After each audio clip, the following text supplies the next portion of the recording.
હવે સમાચારોમાં આગળ વાત કરીએ આપણે સુરતની જ તો ઉત્તરાયણનું પર્વ આવી રહ્યું છે અને ત્યારે પતંગ રશિયાઓ ખૂબ જ પતંગ ઉડાડે છે। તેવામાં પતંગની દોરીથી બાઇક ચાલકોની કપાવાની ઘટના પણ વધુ બને છે અને જે ઘણી વખત જીવલેણ પણ બની જાય છે। ત્યારે સુરત ગ્રામ્ય પોલીસ દ્વારા વાહન ચાલકોની આ સુરક્ષા માટે સેફટી ગાર્ડ લગાવી આપવામાં આવ્યું હતું। સુરતના કામરેજ ખાતે પોલીસના ઉચ્ચ અધિકારીઓ અને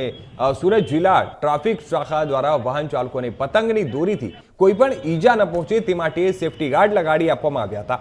સાથે સાથે રિફ્લેક્ટર અને સ્ટીકર પણ લગાડવામાં આવ્યા હતા અને પોલીસ દ્વારા વાહન ચાલકોને સીટ બેલ્ટ અને હેલ્મેટ પહેરાવી સલામતી માટેની અપીલ કરવામાં આવી હતી। માર્ગ સલામતી મંથના અનુલક્ષીમાં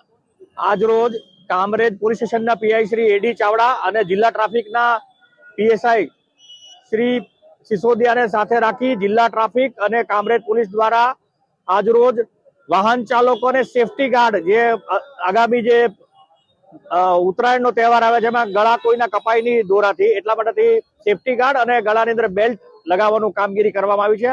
આ સિવાય ટ્રાફિકના જે વાહનો જે પસાર થાય છે એમને રિફ્લેક્ટર